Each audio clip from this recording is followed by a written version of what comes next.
Have you ever wondered what mystery could lurk in an old mechanic's shop?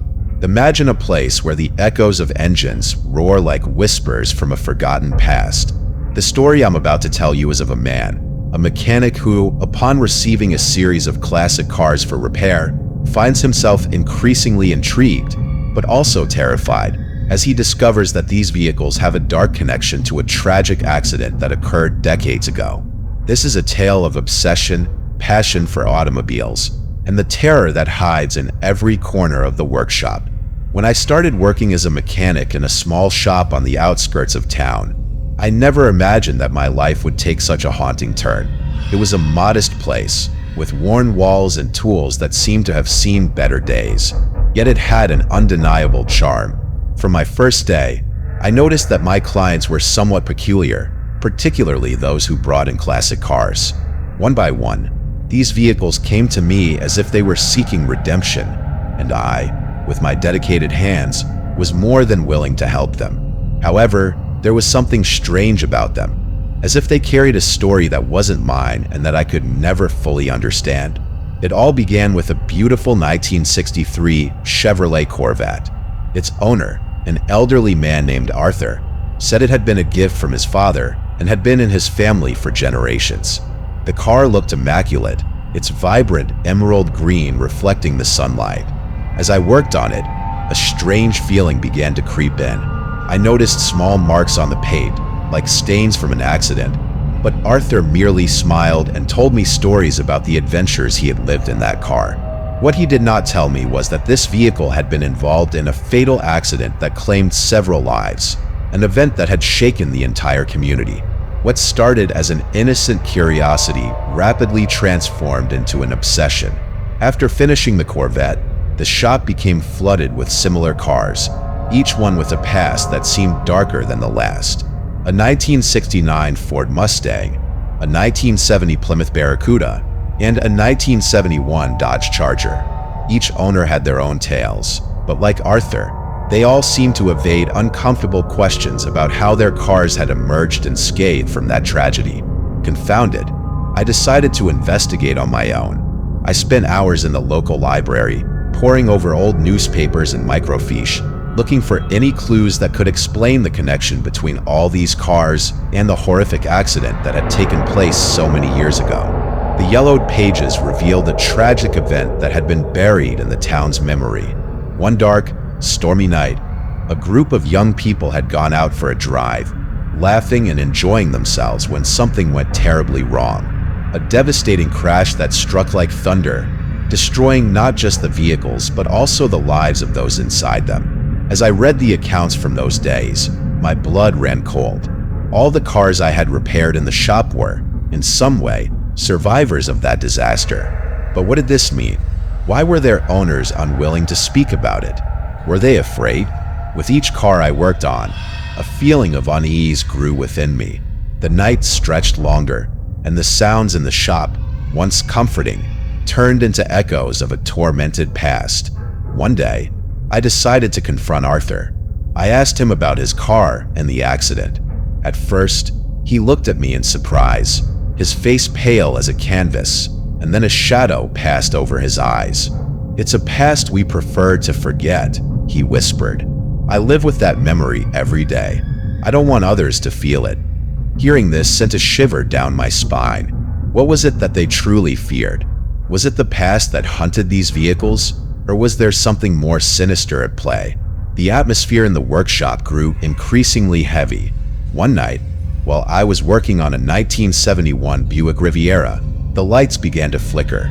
I felt a chill crawl down my spine, as if an invisible presence was watching my every move. It was then that I saw something that took my breath away.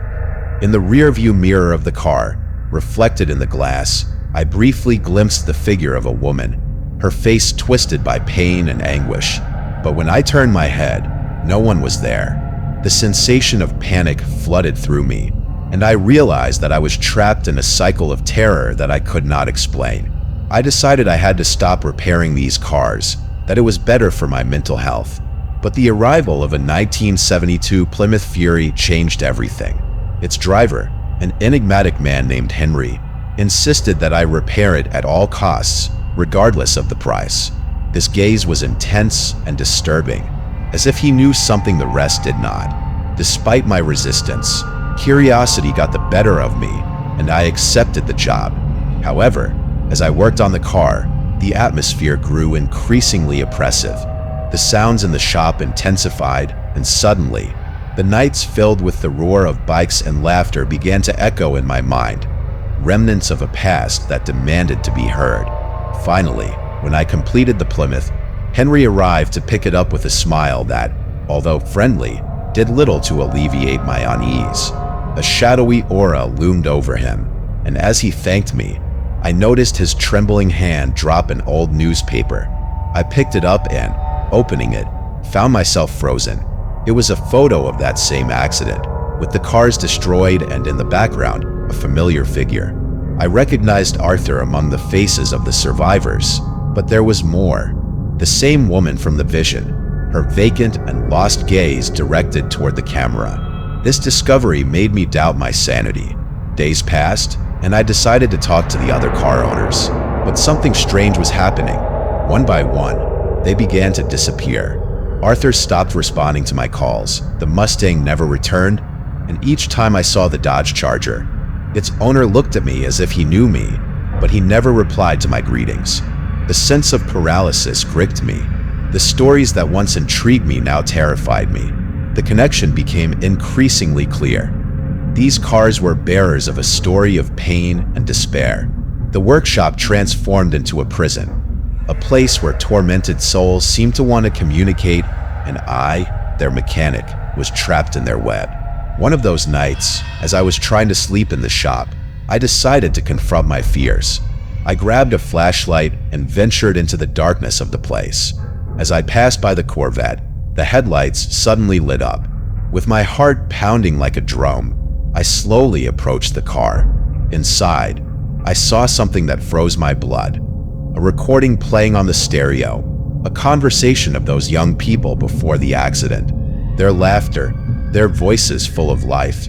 Each word resonated like an echo from another era. It was a revelatory moment. I understood that those cars were more than mere machines.